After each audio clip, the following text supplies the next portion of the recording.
Hello everyone and welcome back to the other part of the video, which is the cons of living in Sweden. But if this is your first video, then we recommend you watching the pros video first and then watch this video. So we'll leave the link for the pros video in the description. So check it out. Yeah, without any further delay, let's dive into the cons of living in Sweden. First thing వచ్చేసి taxes అన్నమాట. In general, Sweden అనే కాదు, if you take country or neighbors like Norway, Denmark, Finland or ఇలా యూరోప్లో చాలా countries taxes అవి చాలా high ఉంటాయి. ఈ ట్యాక్సెస్ అనేవి మీరు ఉన్న ఏరియాని బట్టి కూడా డిఫర్ అవుతుంటాయి. ఫర్ ఎగ్జాంపుల్ ప్రీ కోవిడ్ మేము స్టాక్హోమ్ నుంచి కొంచెం దూరంగా ఉండేవాళ్ళము, అంటే country side. And now we moved closer to Stockholm and అక్కడికి ఇక్కడికి we pay 2% more taxes than there. So అలాగే మీరున్న ఏరియాని బట్టి కూడా ట్యాక్సెస్ డిఫర్ అవుతాయి.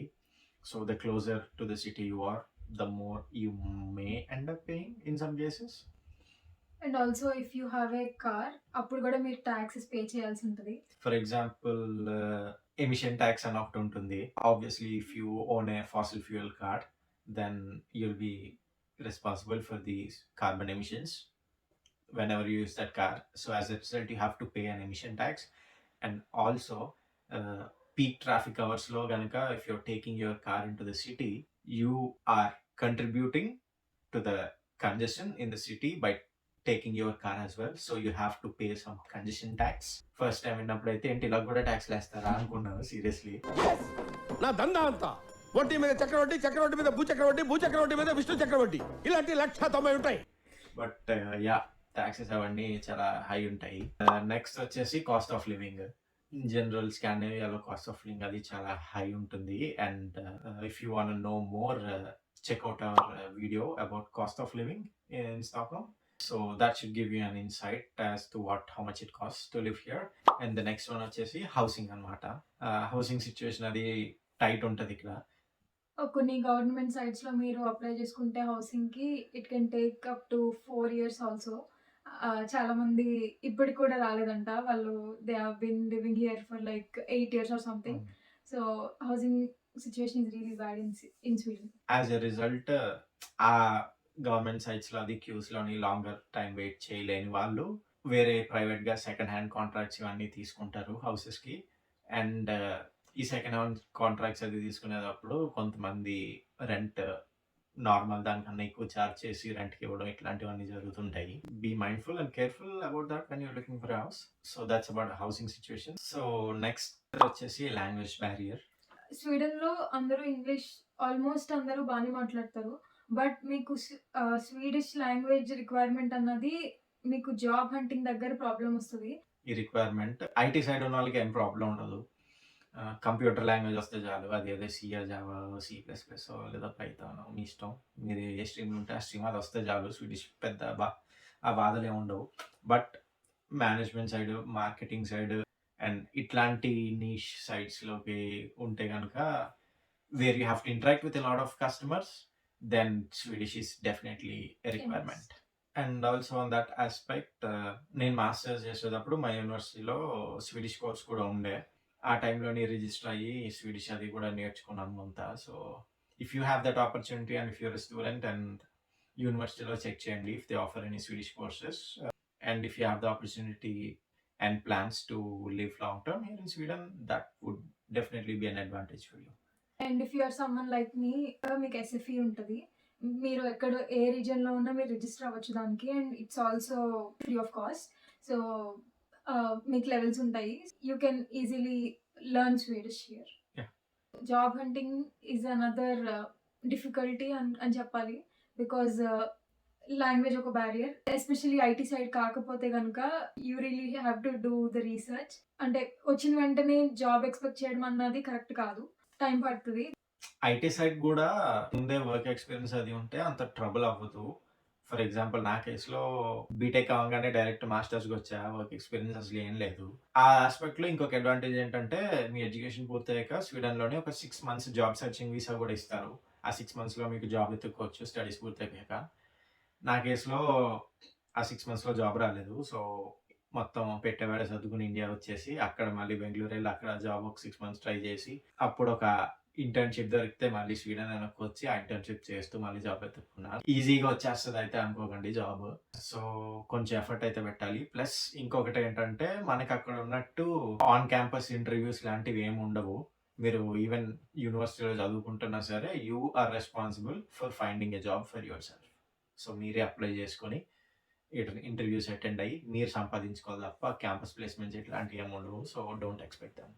అండ్ నెక్స్ట్ డ్రాబ్యాక్, ఇది అందరికీ కాన్ కాకపోవచ్చు, but for those of us who enjoy road trips and long drives, driving licence. So usually మన ఇండియన్ లైసెన్స్ ఒక 1 year దాకా వ్యాలిడ్ ఉంటుంది, బట్ ఆ తర్వాత నుంచి you need Swedish licence. It's not easy and it's not cheap to get Swedish licence. తన 2 గాజులు అమ్ముకోవాల్సి వచ్చింది. వీళ్ళు ఎంత పర్టికులర్ ఉంటారంటే, మనము హైవేలో జస్ట్ ఒక లేన్ నుంచి ఇంకొక లేన్ చేంజ్ అయ్యేటప్పుడు జస్ట్ మనం వెనకాల ఉన్నా లేకపోయినా సరే ఒకసారి మొత్తం తల తిప్పి బ్లైండ్ స్పాట్ అన్ని చెక్ చేసుకుని వెళ్ళాలి. అదేంటి ఎవరు లేరు కదా అని తిప్పేసి అంటే ఫెయిల్ చేస్తారు టెస్ట్. సో అంత పర్టికులర్ ఉంటారు, ప్రతిదీ చూస్తారు. కొన్నిసార్లు మెంటల్ వస్తుంది లిటరలీ, బట్ యా తప్పదు. And also the process it self is also not cheap. యావరేజ్గా లైసెన్స్ తెచ్చుకున్న వాళ్ళని అడిగితే 15,000 to 20,000 స్వీడిష్ క్రోన్స్ ఖర్చు అవుతుంది to get the driving licence. And next call వచ్చేసి పార్కింగ్. మీకు ఒక 2 ఎగ్జాంపుల్స్ చెప్తాను. సెంట్రల్ స్టాక్హోమ్లో ఒకసారి మా ఫ్రెండ్ తోటి అలా ఐస్ స్కేటింగ్ వెళ్దాం అని చెప్పి ఒక పార్కింగ్ ప్లేస్లో పెట్టాము. 2 hours పెట్టాము కారు. ఆ 2 hoursకి 600 crowns కట్టాము. అది మేము సరిగ్గా చెక్ చేసుకోలేదు. సెంట్రల్ స్టాక్హోమ్లో పార్కింగ్ ఫీజు అది చాలా ఎక్కువ ఉంటుంది. మేము అది చెక్ చేసుకోకుండా ఒకసారి వెళ్ళి ఇలా కార్ పెట్టుకొని పెద్ద బిస్కెట్ పడింది. అది కాకుండా ఇంకొక ఎగ్జాంపుల్ వచ్చేసి ఫ్యూ ఇయర్స్ బ్యాక్ వచ్చింది కదా మన సాహు సినిమా. సో ఆ సినిమా చూద్దామని పాపం నేను మా ఫ్రెండ్స్ అంతా కార్ రెంట్ తీసుకుని వెళ్ళి పార్కింగ్ ప్లేస్లో పెట్టుకుని సినిమా చూసి తిరిగి వచ్చేసరికి పార్కింగ్ ప్లేస్ మొత్తం క్లోజ్డ్. అది తీరా చూస్తే అక్కడ టైమింగ్ ఈ టైం తర్వాత క్లోజ్డ్ అని చెప్పి ఉండింది, మిడ్నైట్ తర్వాత. పెద్ద బిస్కెట్ అయ్యాము. రెంట్ తీసుకున్న కార్ వేస్ట్ మొత్తం. ఆ తర్వాత నైట్ మళ్ళీ ట్యాక్సీ కట్టించుకుని ఇంటికి వెళ్ళి పొద్దున్న మళ్ళీ మా ఫ్రెండ్ వెళ్ళి మళ్ళీ కార్ తీసుకొచ్చాడు. సో ఇట్లా ఉంటుంది పార్కింగ్ కష్టాలు ఇక్కడ. పార్కింగ్ స్పేస్ కూడా చాలా తక్కువ ఉంటాయి, చాలా లిమిటెడ్ ఉంటాయి, మెయిన్లీ సెంట్రల్ స్టాక్హోమ్ లో అయితే. సో యా, సో పార్కింగ్ పెట్టేటప్పుడు అది మొత్తం జాగ్రత్తగా చూసుకోవాలి, ఎందుకంటే ఫైన్స్ పడినా కూడా అంతే గట్టిగా వేస్తారు. చాలా హార్ట్ స్ట్రోక్లు వస్తాయి ఆ ఫైన్ చూసి. నెక్స్ట్ వచ్చేసి క్లైమేట్. సమ్మర్లో ఎంత బాగుంటుందో వింటర్లో అంత మెంటల్ వస్తుంది, ఫ్రస్ట్రేషన్ వస్తుంది సీరియస్లీ. ఎందుకంటే చీకటి తప్ప ఏముండదు, అది అజ్ఞాన అంధకారంలో బతుకుతున్నట్టు ఉంటుంది literally, for lack of a better word. November, December, January, February ఈ 4 months ఇంకా darkness is your best friend and with snow to make it worse. Summer seriously beautiful ఉంటుంది, లైక్ సనీగా ఉంటుంది throughout the day. And winter లో వచ్చేసరికి darkness ఉంటుంది, sunlight ఒక hardly 2 to 3 hours ఉంటుంది అంతే. సో ఆ టైంలో బయటకు వెళ్ళాలి అన్నా కూడా చాలా మూడీగా బాగోదు ఏంటో. అదే బాలయ్య బాబు డైలాగ్ ఉంటుంది కదా, నరికే కొద్దీ నీ కలుపు వస్తుందేమో, నాకు ఊపు వస్తుంది. సమ్మర్లో తిరిగే కొద్ది ఊపు వస్తుంది అన్నట్టు ఉంటుంది, వింటర్లో తిరగాలన్న థాట్ వస్తేనే అలుపు వస్తుంది, అలాగుంటుంది. ఎందుకంటే ఫస్ట్లీ వింటర్లో లేయర్స్ వేసుకుని వెళ్ళాలి బయటికి, అట్లా కాదు నేను ఎట్లా షార్ట్ టీ షర్ట్ వేసుకెళ్తానంటే వెళ్ళి చూడండి ఏమవుతుంది తర్వాత ఎక్స్పీరియన్స్ చేస్తారు. బట్ థర్మల్ చేసుకోవాలి, ఆ పైన మళ్ళీ ఇన్నర్ చేసుకోవాలి,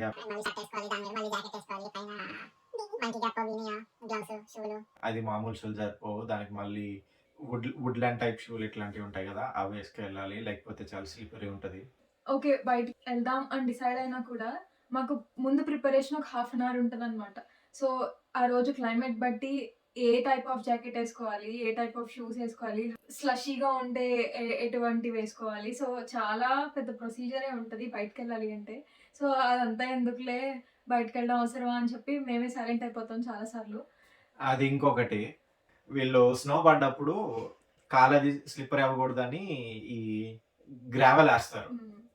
ఆ గ్రావెల్ అది కూడా స్నోలో పడిపోయి మనం నడిచేటప్పుడు ఆ స్నో కొంచెం ఎగురుతుంది కదా, అది ఎగిరినప్పుడు దాంతో ఈ గ్రావెల్ కూడా ఎగిరి బై బ్యాడ్ లక్ అది మన షూలో పడి ఆ గ్రావెల్ రాళ్ళు అలా గుచ్చుతా నడుస్తుంటే ఎంత ఇరిటేటింగ్ ఉంటుంది అంటే, ఇది ఎవరు డిస్కస్ చేయడం నేను చెప్పలేదు, బట్ స్నో ఉన్నప్పుడు మంచి మంచి ఇన్స్టాగ్రామ్ పోస్టులతో పాటు ఆ స్నో కరిగేటప్పుడు ఇలాంటి నాస్టీ ఎక్స్పీరియన్స్లు కూడా ఎక్స్పెక్ట్ చేయండి. నెక్స్ట్ వచ్చేసి ఇందాక ప్రోస్లో పీపుల్ ఈజ్ ఎ ప్రో అని చెప్పాం కదా, ఓపెన్ మైండెడ్ ఉంటారు ఇదంతా. But no people are perfect. So వీళ్ళకి కూడా కొన్ని ఫ్లాలు ఉన్నాయి. So let's discuss about them. Firstly వాళ్ళు వాలంటరీగా వచ్చి ఏదైనా మనకి హెల్ప్ చేస్తారు, ఇట్లాంటివి ఏమి ఎక్స్పెక్ట్ చేయొద్దని చెప్పాను కదా. సో సోషలైజ్ అవ్వడానికి కూడా అంతే ఉంటుంది ఆల్మోస్ట్ సీన్. స్మాల్ So- టాక్స్ అయితే అస్సలు ఎక్స్పెక్ట్ చేయకండి. ఇప్పుడు నార్మల్గా ఏ సబ్వేస్ ఎక్కినా లేదా పెండిల్ టాక్స్ ఎక్కినా ఆపోజిట్గా కూర్చుని మీరు ఎంత 1 hour ట్రావెల్ చేసినా వాళ్ళు ఒక్క మాట కూడా మాట్లాడరు. సో నేనైతే ఇప్పుడు వచ్చి ఎవరు నాతో అప్రోచ్ అయ్యి మాట్లాడడం ఇప్పుడు వచ్చి చూడలేదు. మనకి ఇండియాలో ఇట్లా ఉండదు. So every one is out going and kind of curious to talk and it's easier to make friends. But ఇక్కడ ఇట్స్ రిలేటివ్లీ ఈవెన్ మనమే వెళ్ళి అప్రోచ్ అయ్యి స్మాల్ టాక్ చేద్దామన్నా కూడా చాలా వియర్డ్గా చూస్తారు. అదే. అండ్ చాలా మంది ఇన్స్టాగ్రామ్ లో అడిగారు actually how to make friends here in Sweden అని. The best suggestion I can give is meetups అని చెప్పి ఒక సైట్ ఉంటుంది. ఆ మీటప్స్ లోకి వెళ్తే మీకు you can find events that are happening in your city. So just find an event that you find interesting or that you feel you can have some fun. So I event attend అయ్యి there you can meet like-minded people and then you can make friends that way. Or ఇంకొక option వచ్చేసి బాంబేలో Tinder ఇళ్లలో left right swipe కాకుండా friends కూడా start చేసారంటే ఈ మధ్యన. నాకు ఐడియా లేదు, బట్ యా అది ట్రై చేసి ఒప్పుకుంటే అది ట్రై చేసుకోండి. సో ప్రోస్ వీడియోలో డిస్కస్ చేసాం కదా దట్ హెల్త్ కేర్ సిస్టమ్ ఇదంతా ఫ్రీ అని చెప్పి, but there is also a con for it as well. It's very slow. So మీకు డాక్టర్ అపాయింట్మెంట్ కావాలన్నా ఏమన్నా చాలా టైం పడుతుంది. అండ్ ఆల్సో మనకి ఫర్ ఎగ్జాంపుల్ ఇండియాలో అయితే ఇఫ్ డాక్టర్ విజిట్ ఏమైనా వెళ్ళాలంటే వెళ్తాము వెంటనే, like will wait like max ఒక మ్యాక్స్ ఒక హాఫ్ డే వెయిట్ చేస్తామేమో. బట్ హియర్ ఒక వాళ్ళ అపాయింట్మెంట్ దొరకడమే చాలా గొప్పగా ఫీల్ అవుతారు. అది కూడా మీకు ఎమర్జెన్సీలో ఉంటే మాత్రమే వాళ్ళు మీకు దగ్గర ఒక 1 week లోపు ఇస్తారు. లేదంటే ఇంకా చాలా మందికి ఇప్పటికి డెంటల్ అపాయింట్మెంట్స్, కొంతమంది రూట్ కెనాల్స్ ఇలాంటివి చేయించుకునే వాళ్ళకి 6 months తర్వాత అపాయింట్మెంట్స్ ఉన్నాయి. సో హెల్త్ కేర్ సిస్టమ్ ఫ్రీయే, బట్ చాలా స్లో ఉంటుంది. యా చాలా మంది ఇక్కడ వాళ్ళే స్వీట్స్ జోక్ చేయడం కూడా విన్నాను. మన ఈ హెల్త్ కేర్ సిస్టంలో అపాయింట్మెంట్ దొరికేలోపు మనకు వచ్చింది తగ్గిపోతుంది, ఇంకా కొత్తది కూడా వచ్చేస్తుంది ఆ టైంలోని అని జోక్ చేస్తారు వీళ్ళే. సో అట్లుంటుంది. సో చూసారు కదా pros and cons of living in Sweden. We hope you like enjoy the video. And also మా ఛానల్ సబ్స్క్రైబర్స్లో ఆల్మోస్ట్ 70% ఆఫ్ ద వ్యూవర్స్ వచ్చేసి are people who have not subscribe to us.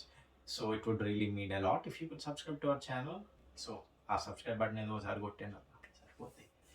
So Yeah. yeah, and we'll see you back with another one.